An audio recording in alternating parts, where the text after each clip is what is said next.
Greetings, and welcome once again. It is my hope that you are doing well today. There's a lot of people ain't doing so well today. Trust me when I say that. So today we're going to talk about how you doing. Have you been tried? Hello there. Yeah, today we're going to talk about have you been tried. What does that look like? You know. Oh man, it's a little something out here today. It's different out here today. How's it going, sir? So yeah, we're going to talk about have you been tried? How does that look? That's the first thing I always ask myself in topic conversations, especially one that I find that most of us should be familiar with. Especially when we're talking about, yeah, I've been tried, never denied, will it be tried again? What does that look like? What does that actually mean? Really? And to my sisters, when you greet another sister, someone who's a member of the Eastern Star, and they begin to go through the processes of Q&A, where it seems as if you're being tried to find out are you truly who you claim to be. What does that look like? Really?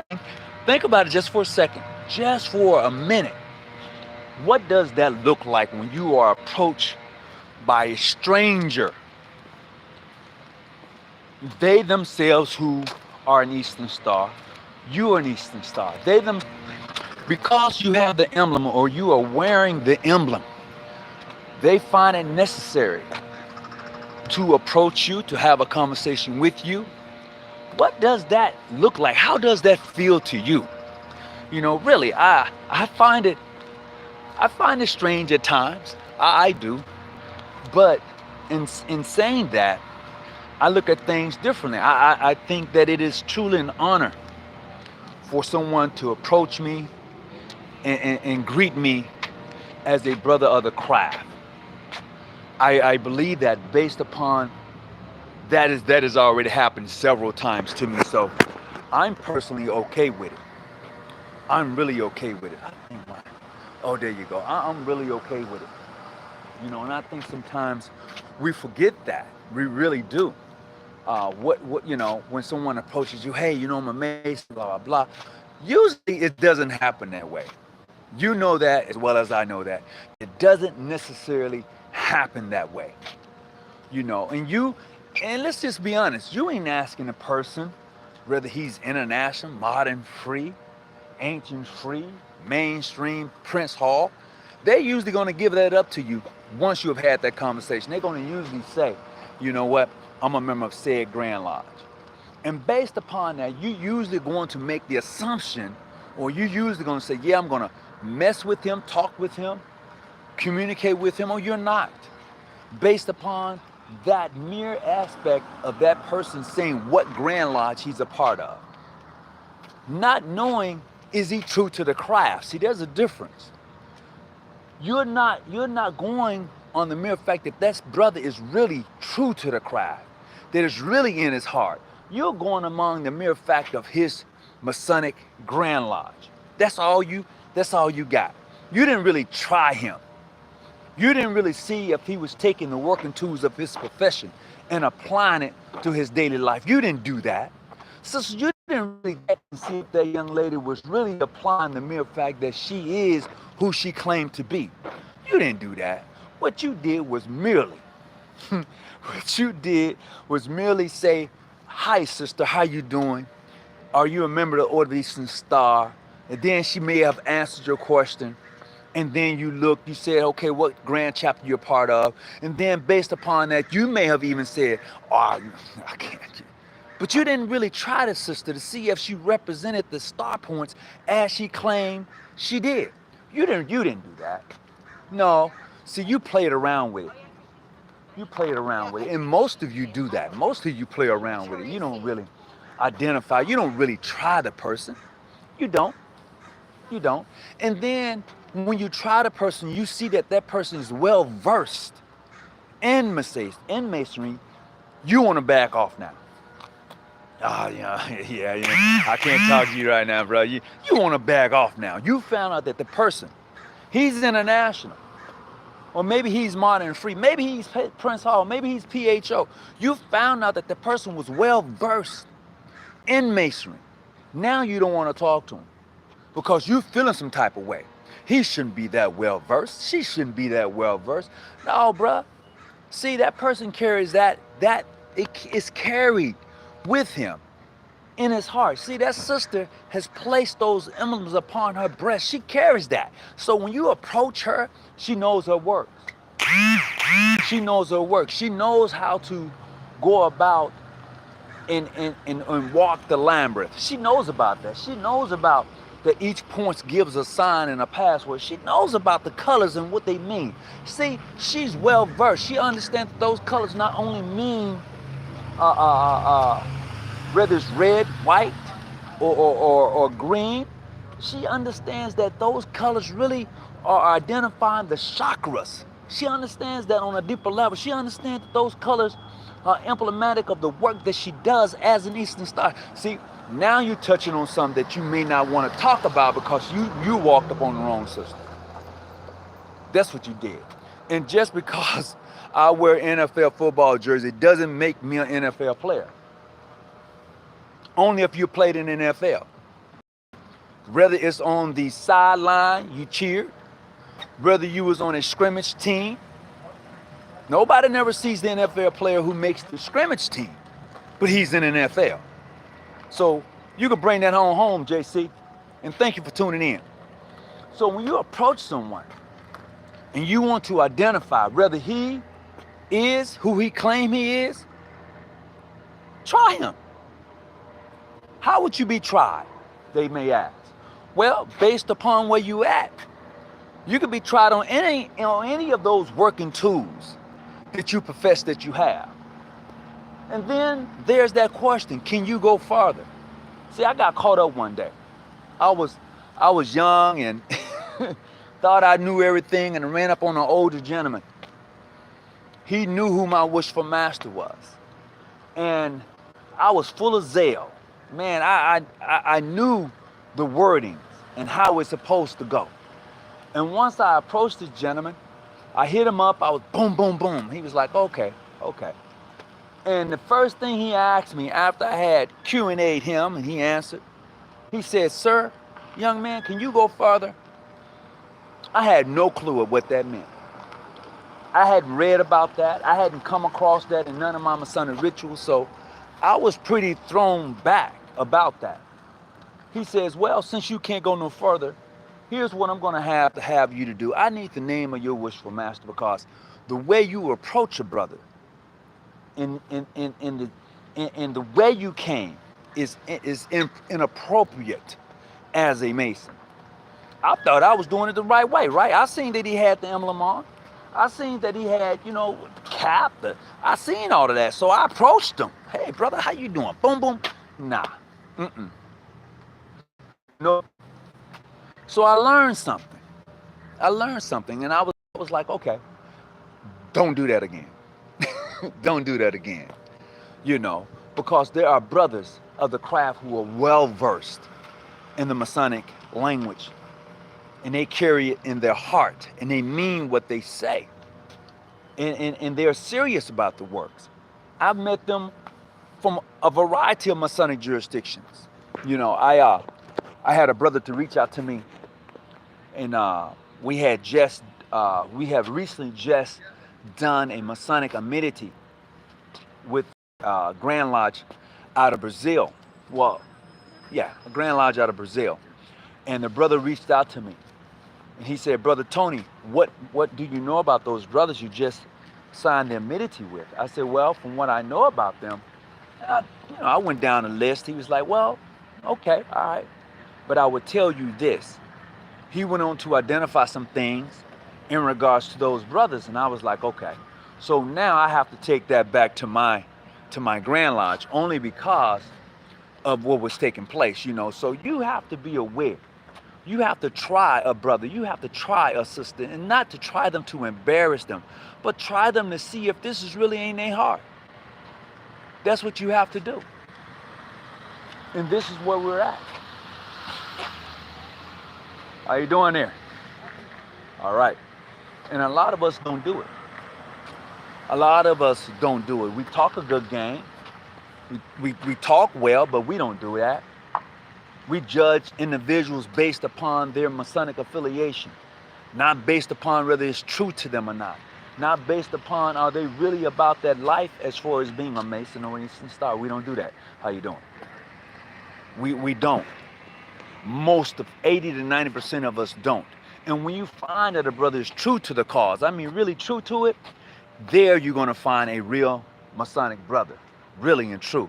I would tell you this. I was speaking with a couple of brothers on the phone just the other evening, and there's a brother. He's from PHA. He just wrote a book of lectures. He just wrote a book of lectures. I'm gonna repeat this. There's a brother, and I'm not calling his name. He's from PHA. He just wrote a book of lectures, and we was talking, and I told him I would support you. You tell me the cost of the book of lectures you just did, and I'm gonna buy one. You know, I don't care, bro. Look, I'm supporting you. I don't care. I don't get hung up on the bashing. I want to support this brother, and hopefully soon I can have him on so you can know about him in his book of lectures. He has over 200 and some odd lectures that he put in a book, and I think that is one of the greatest things that he could have done. And hopefully that when he have this published and is done, that he will be able to sell it, because I'm telling you, to hear him give a lecture, it was awesome. It was awesome. And we got to begin to support those who are really true to the craft. And I'm finding that there's a lot of us that's true to a craft, and there's a lot of us that are not. But for those of us who are, I'm supporting you. Plain and simple. It is not even rocket science to me. I'm supporting you. You got something you want to put on, something you want to say, I'm supporting you. Whether it be international, modern, free, whether it be PHO, PHA, I'm supporting you. I mean, that's me. Now, you're a little different. You're a little different because you're basing your whole Masonic career, your whole Masonic gesture, your whole Masonic everything is based upon affiliation. Mine is not. Mine is based on the individual person who says that he or she is an Eastern Star or a Mason. I can't base my personal energy upon you at all. I can't do that for your grandma. I can't do that. You know, because I found some real true brothers out here, some real true sisters out here. I mean, they're gonna go to bat for you. That's what they do. And that's where I'm at.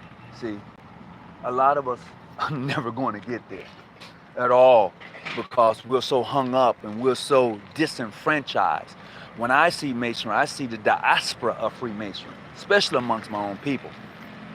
And if any of you have something that you're doing and you want it to be known, let me know. We can talk about it. We can make it live. We can pump it up. We can do whatever it takes for you to be successful at what you're doing. And that's the problem that a lot of us have, because we've never been tried. Really tried.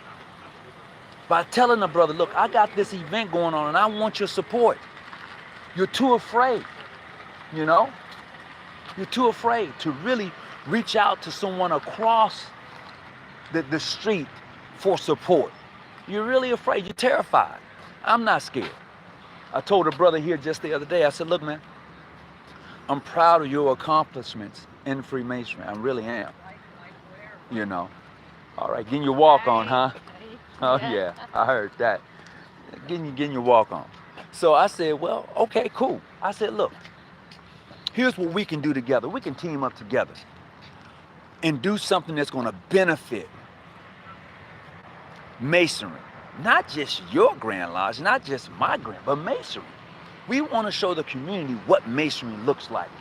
And me and you being at odds is not what Masonry looks like at all. We need to show the young youth who may be desirous of being a Mason what it really looks like. And you and I not doing anything together doesn't look good. We need to be able to take what we can do together to benefit the community. When I say the community, I mean the place you live, the surroundings which you have a definite positive or negative effect on. And when you're able to do that in such a manner, man, it sheds light on everything. This is why in my jurisdiction, I encourage brothers to team up with other Masonic lodges around them, to go to the mosque, team up with the Nation of Islam. They're in your community, they're on the corners. You know, you've seen the brothers. Now look, don't trip. I do this, I encourage this. Go to other organizations and team up with them. You don't have to reinvent the wheel. You can just help the damn wheel to turn. And this is my goal. This is the thing I try to do where I'm at, you know, and wherever I go. I know, I was talking to my brother that's in Nevada, Brother Hunter, and he told me, he said, have you heard from Brother Goodman? I said, I haven't. I said, I have. I said, I have. He said, good. And then after we talked, he said, well, when you come back in November to Nevada, I got some work to do. I understood exactly what he meant. I understood exactly what he meant. Not only did he say that for me, he meant that for the craft, okay? Because what he's going to do, how you doing? What he's going to do, he's going to team up with Hiram Matai. He's going to team up with other Masonic lodges within that circle. And then they're going to go out and do some stuff in the community. I get it. And to me, that's how it should be done. It's not even rocket science. But you, who are out here, professing to be Masons and Eastern Stars, you don't even know how to communicate that effectively. Because your ideal is that your Grand Lodge, your chapter, your grand chapter solidifies everything about you, and it's not so. It's not so. I have built relationships with brothers across the diaspora of Freemasonry, and it's a beautiful thing. For me, that's what I try to attract. I don't have time for naysayers like JC that comes on this channel and wants to learn. And then on the backside of trying to learn and get some education, he wants to throw a rock. That's fine. I'm talking about real Masons. I'm talking about those who really see Masonry for what it is and helping to build the next man up. I'm talking about that type of Masonry. I'm talking about the type of Masonry that really lends the olive branch. I'm talking about that type of Masonry. I'm talking about that type of Masonry too, when you know that that brother is worthy and well qualified, that you're going to say, I got you, I'm supporting you. What event you got coming up? I'm talking about that type of Masonry. See, a lot of these brothers, or so-called brothers, so-called sisters, talk a good game, but they don't do it. They don't do it. It's exclusive and not inclusive. That's what it is. It is exclusive and not inclusive, because what you've done is that you've excluded everybody but your own. And when I say your own, I'm talking about your own Pacific Grand Lodge. You excluded everybody. Like if you're the only one, you're not the only one. If you was the only one, everybody would be with you. Everyone. How you doing there? All right. Yeah, if you was the only one. If you was the only one, everybody would be with you, but you're not the only one. You're not. And when you understand that you are not the only one, man, it's a whole nother world.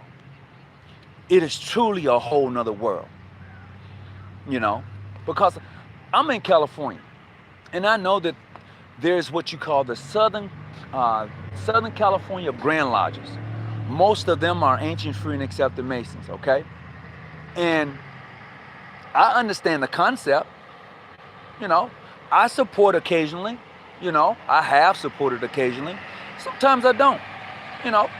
But I wish them well on what they're out to accomplish. That's it. I wish them well on what they're trying to accomplish. There's another brotherhood, the Brotherhood of Grand Lodges out of New York.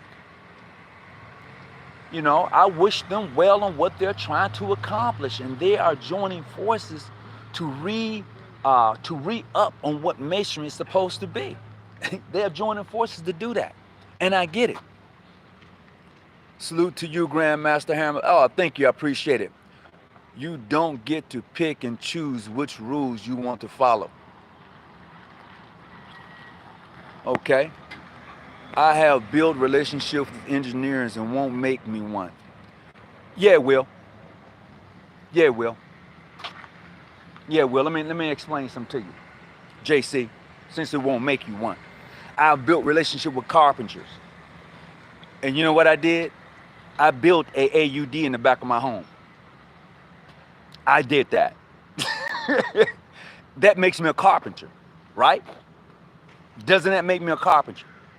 I built the AUD in the back of my home. It's the best place to be when I want to be alone, get away. I put a library back there. Yeah, I did that. You know, I had a friend of mine.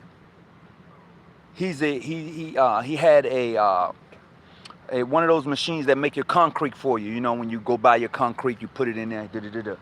I had never laid concrete in my life. However, he said, "Let me show you how to do it." So he showed me, and I laid a concrete. I built a driveway in the front of my house. I think I did damn well. It's been there for the past 20 years. So yeah, almost definitely. So, what's up now? Make it do what it do now. There you go. Yeah. So this is where we at, you know. Real talk. No, it don't. Yes, it does, brother. Yes, it does. I'm a carpenter. I'm a real carpenter. Yeah, it's been there for the past 20 years. Through storms and rain, baby. I'm a real carpenter, you know? I'm just saying. I may not be the best one, but I'm one. So, you know what, JC? I enjoy JC. I have seen many initiations, passed and raised fools. He said, passed and raised fools. T.H. Muhammad is a real one from Kemet. I appreciate that.